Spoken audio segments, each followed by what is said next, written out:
It might not be clear that all the things you're feeling and all the things that are happening after you've been vulnerable actually is linked to the being vulnerable. So being aware of this pattern pretty much will help you so much in seeing that it's actually vulnerability that is really hard for you, which is logical and it's totally okay. It's something you can heal and you will heal. But until then, vulnerability might trigger some things. So, the first reason why you pull back after being vulnerable is that after you've shared something, after you've asked for something, there, for a lot of fearful avoidance, is shame. Because you feel like you're not allowed to have needs, you feel like you're not allowed to be too much. Um, and you feel like you don't matter in a way because that's what you learned in childhood, and obviously that's not true. You matter, you are so valuable. But the shame part says, well, they must think that I'm weak, I'm no good. It's almost like a spiral you get into. Being vulnerable is just hard for you. So when you do it, it's actually so courageous. But then afterwards, that part of you that is so scared of being rejected and abandoned will turn to shame to kind of pull you back into um to pull you back on the trail, like do not go off trail. And you might start kind of obsessing with what they think of you, um because you're just used to vulnerability equals abandonment, rejecting, rejectance. That's not a word. Being rejected. So that's the first reason you pull back. Shame, because shame makes you hide. Shame makes you just pull back from the world and make you feel less than and not worthy. So that's the first reason. The second reason is you may have felt the vulnerability in connection, and then connection may have been just too much for you, and now you need time for yourself. So a fearful avoidant is very capable of connecting in a deep way, but it is very scary for the unhealed fearful avoidant. So you might connect and it might be beautiful in the moment. You also might already in the moment feel yourself retreating, like this is too much, almost panicking a little bit.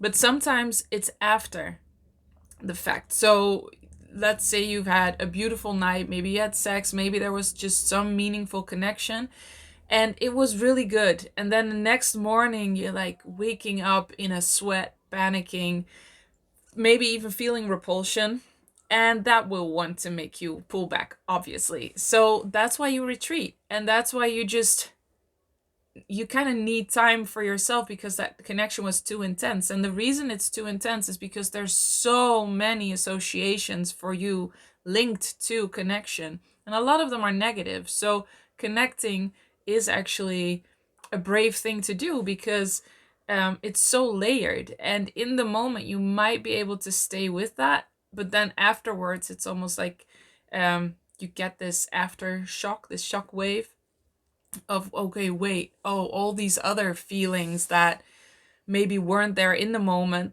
that come rushing in now. So that could be like feeling seen, feeling naked, but also just all the negative associations with that, people ridiculing you, humiliating you. For a lot of fearful avoidance, that was reality in childhood. So please don't be hard on yourself when you do need time for yourself after connection, because there's just so many associations and you can release all of that and you can heal all of that. But for now, it's so logical that after connection, you just need some time for yourself. And that doesn't mean that you don't love your partner or that this relationship isn't right or you should be wanting to spend time with them always. That's just not true. We always need time for ourselves, and that's a very healthy thing to do. So allow yourself that time for yourself. If you can, please communicate it to your partner, what's happening. and just allow yourself to feel whatever comes up if that feels comfortable for you, because it's logical that there's stuff coming up. It's probably a lot of trauma from when you were younger. Then the third reason is, after a vulnerability moment, a vulnerable moment, it could be that you, as a fearful avoidant, start making a case. You start making a case because you're sure that it will be used against you. So this would be when you've shared something vulnerable, when you've shared your heart, when you've shared something you're scared of, or something you actually want to do. A lot of fearful avoidance I've actually experienced in childhood, that whatever they want can be used against you. So as a controlling or manipulative tactic, like, oh, you want that? Well, then first you need to do this and this and this and this. Or it gets thrown back in your face whenever you make a mistake or do something that wouldn't please your parent or caregiver. And so what a lot of fearful avoidants do is, after they've been vulnerable, it's like this, shit, what did I do? What did I do? I can't take that back. And so they start making a case against the other person. You start gathering proof or information that you can use against them, so that when they use whatever you said in your vulnerable moment against you, you can clap back. You can, is that the right word? You can come back at them with things you've gathered about them. So this whole making a case thing is definitely a fearful avoidant sign. I think it's also dismissive can do that too.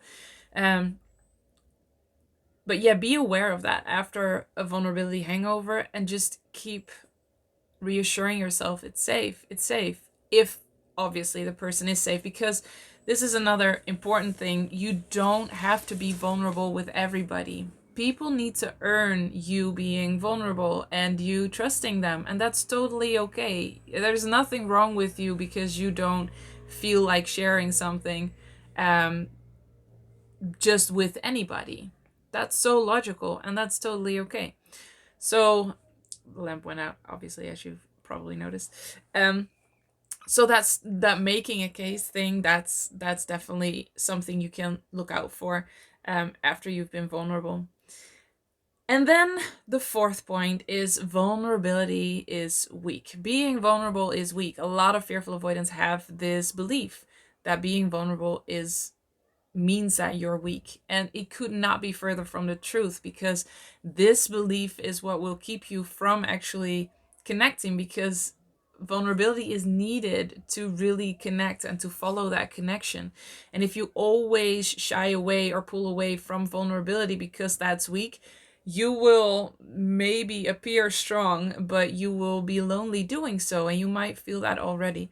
So the being vulnerable equals weak is just, I think it's also like a sign of the times in which our parents grew up and our grandparents grew up, that you weren't allowed to be vulnerable, and thank goodness that's changing and we are much more allowed to be vulnerable.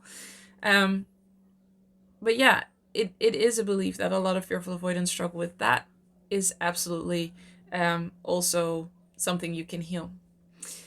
And then the fifth reason is, you will be rejected or betrayed, and then you will feel dumb for giving them a reason. So this is what a lot of fearful avoidance do. Like, you just kind of assume that they will betray you or they will reject you, and so you just don't want to give them a reason to.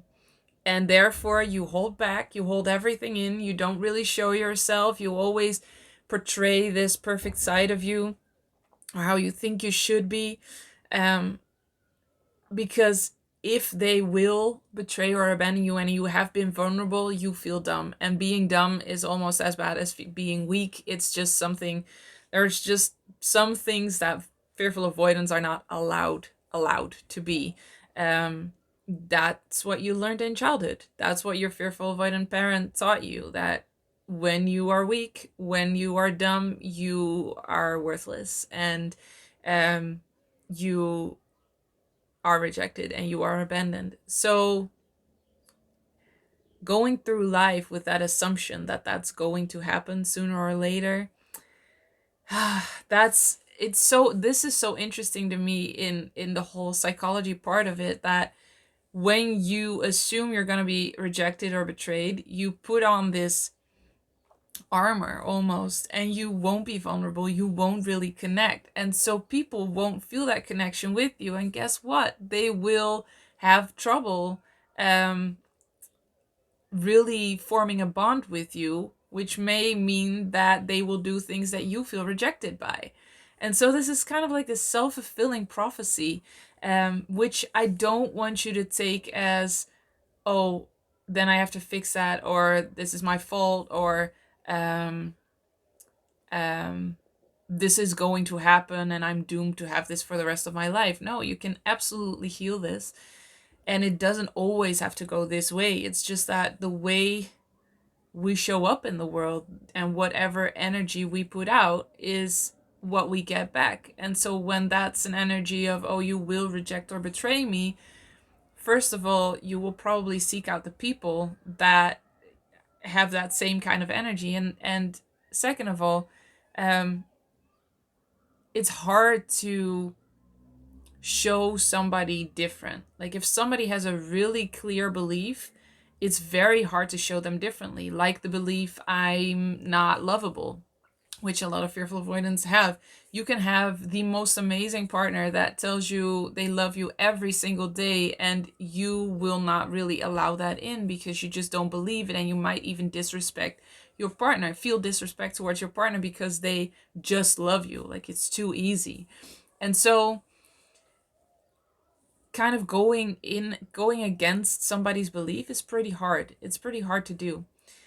So the more you release and the more you heal and the more you change your beliefs, the more you will feel that being vulnerable and really connecting, there's nothing weak or dumb about that. And if somebody chooses to reject or betray you afterwards, it says nothing about you, and it is not because you've given them a reason. So you will get to a point where it feels natural to be vulnerable and you don't expect anything from the other person. You don't expect them to use that against you, but you also don't expect them to stay with you forever just because you've been vulnerable. It's just something you do and you choose to do because you're that kind of person and you love connecting and you're really good at connecting. Um, and then what they choose to do is on them. It doesn't say anything about you. And so when you get to that point, you'll feel that vulnerability is very natural, and the connection that flows from that is actually really beautiful. So these were 5 reasons why you pull back after being vulnerable, the vulnerability hangover. And the hangover I haven't explained is just feeling a storm of feelings, like so many different things, but mostly panic, repulsion at the other person or at yourself. Like, what did I do? Why did I do that? Why was I so vulnerable? Um, Kind of confusion, maybe disconnect with yourself. And so there's just a lot. There's a lot that's going on, and it's okay to feel that if that's okay for you, and just allow that to be there without trying to fix it or suppress it, because it's an emotional flashback. It's just what comes up out of memory from when you were younger and you were vulnerable. So I hope this was valuable to you. Let me know in the comments below. And if you want to go to the roots of the fearful avoidant attachment style and just get all of this out and be totally okay with being vulnerable and with connecting with other people no matter what they do, um, please check the link in the description below for the online program Healed and Happy, where we also work on being vulnerable, because it is a very important part of being able to connect deeply and all the beautiful things that flow from that, the passion, the intimacy. You are not too broken. You are not different from all the other people who have healed. You are not that special. You can heal and you will heal, and be able to connect and love and enjoy that love. I am so happy you are here, and I will see you in the next one.